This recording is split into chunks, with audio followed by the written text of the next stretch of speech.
and gentlemen, it is our distinct honor to present the Honorable Francisco Isko Moreno M. Domagoso, Mayor of the City of Manila.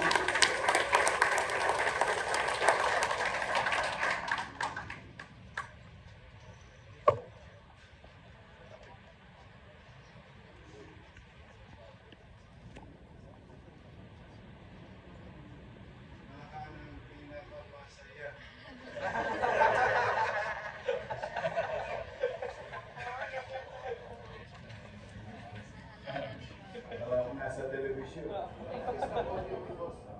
Anyway. Thank you. Anyway, good afternoon. Our lesson for the day is about... Ano na? Election din. Sa college of Rome.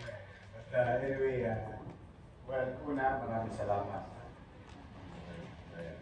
The ICPSI family, kasi makanati sila.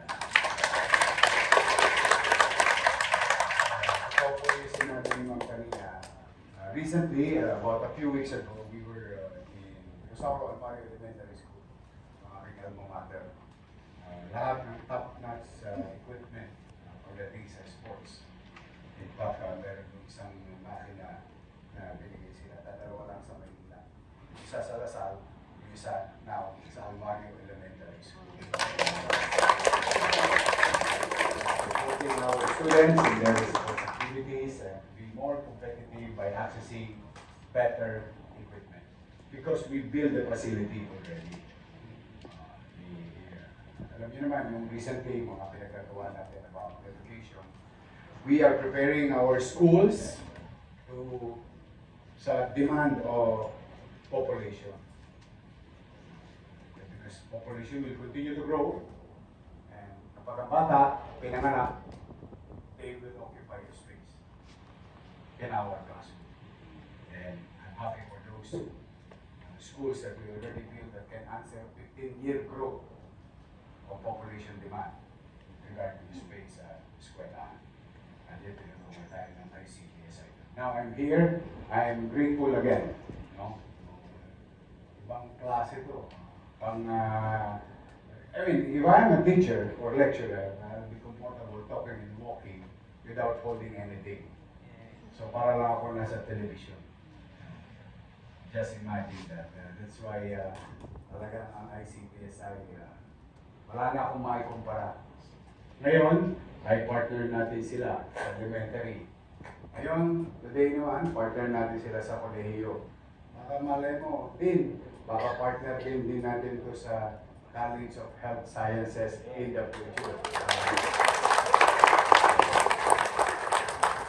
Because recently, your board, through your president and chairman, the members of the board already adopted a new concept on how to raise funds from the private sectors on top of the government. Nag-create kami ng mga bagal, innovation.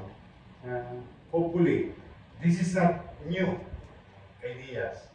It's a copy paste. Hindi ka umungopya. Teacher ko lang nagagalit sa akin pag namungopya ako sa classroom. But pag mayroong mga magagandang idea, and it's effective, I always believe in the saying na don't fix it when it's not. Mamali ako ng grana.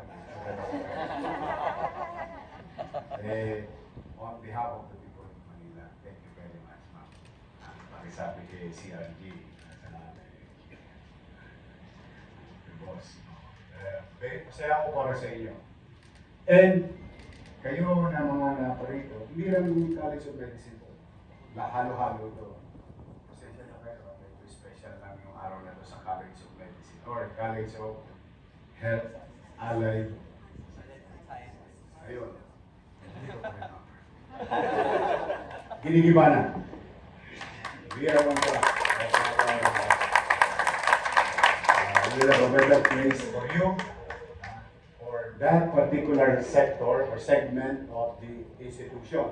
At the same manner, beneficiary rin kayo nun because you will have more space in this building, in this area. At paunahan, pero pwede na kayo pumunta kay Cebuana Luwilier. No, kasi nung nag-board kami nung sa araw, with the President, Domingo, and Chair, kami sinabi yun ng members of the board. Tumanapit kayo, yung dati nang mataas, akong saglit, ibinaba, muli-muli, unti-unti pumuli, ibabangon yung tulong ng lungsod ng Maynila sa pamantasan. So I just suggested to the members of the board from you asking 250 million, sabi ko, pwede ba gawin niya na 300 million?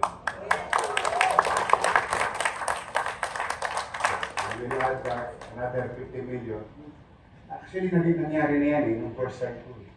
Pinahit-piyahit ko yan taon-taon Unti-unti ko yan natin. Kasi, because there is cost to operate and every year, economist naman yata rito, inflation will catch up no matter what. That's why dapat ganun din ang polisiya ng pamahalaan ng puso. Rest assured, meron pa kaming utang sa inyo. Rest assured na yun ay mababayaran.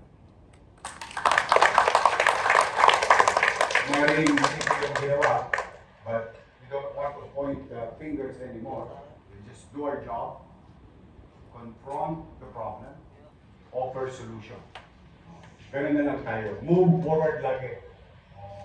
Tapos, naturally, magka-catch up ang lungsod ng Maynila. At the same manner, by next year, may add-on tayong konting orbetyo para sa pamantasan ng lungsod ng Maynila. Basta, wala akong hihilingin sa inyo lahat. Sa group, mga professor, mga dean, sa admin and teaching, everyone, especially students. Mag-eskwela lang kayo maigi. Yun lang. It's the same thing na hiningi ko sa anak ko. Ako, hiningi ko lang sa anak ko, diploma eh.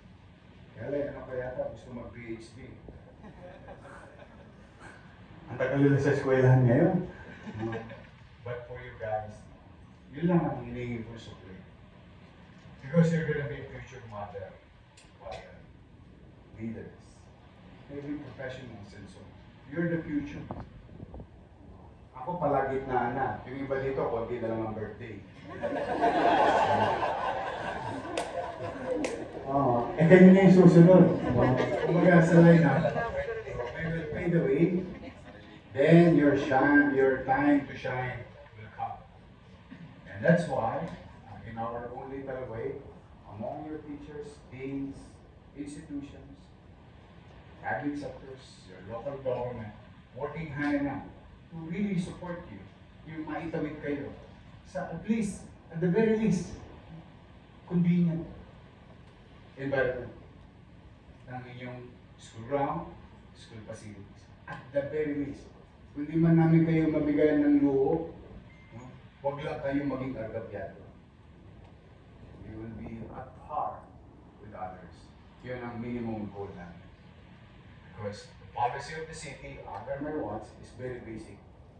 It's like my teacher in NC Pag said, MBN. Minimum basic needs. With the little resources of city, the big chunk of it will be invested to MBN. Minimum basic needs speaks of housing, healthcare, education, and jobs. Doon lang iinog.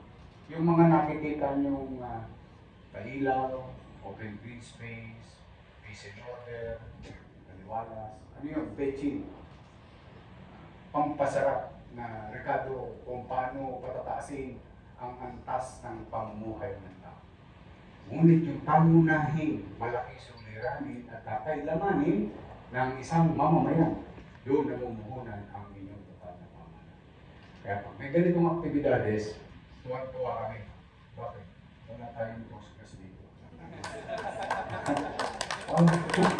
Iwa ito. Kaya talaga ho, pagka may mga ganitong activities, agad-agad, kasi nai-inspire kami. O, di ba, nung nakaraan lang, etnip na motor, di ba? Isa, ang race po natin, mas malakas pa yung motor natin kaysa magnanakaw.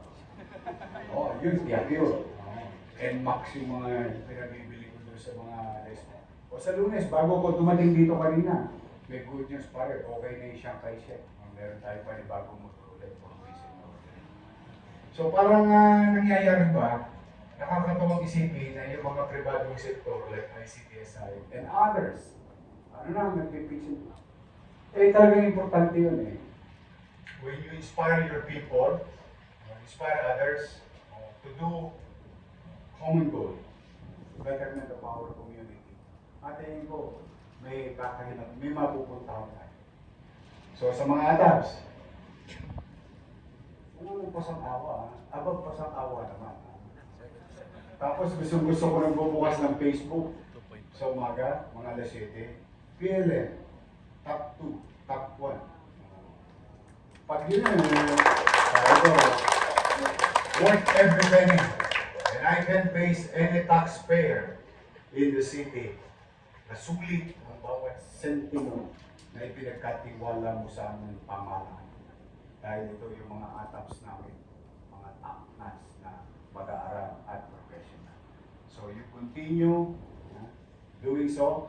Kami naman, yung parte namin ay manatag kayo. Magbubuti kami. Magiging efficient kami. Ipilitan namin maging mainam. Dumating na ba allowance niya?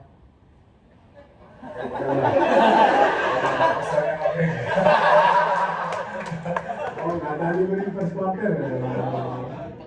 Pero nadali mo na rin yun. Sabi sa inyo, may lalawit ko yun.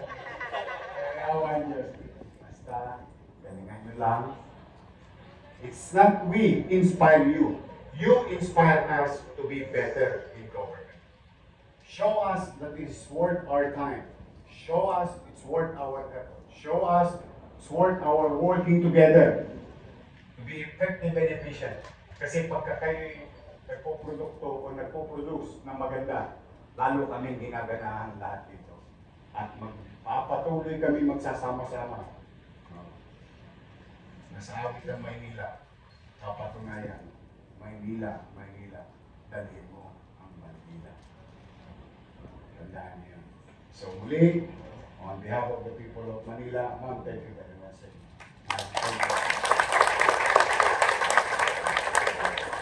Masasama kayo ng ulan.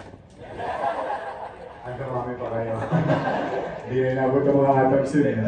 Privilege. Google yun lang. Sa inyo lahat, good luck. And mag-ingat kayo. Medyo masamang panahon ha.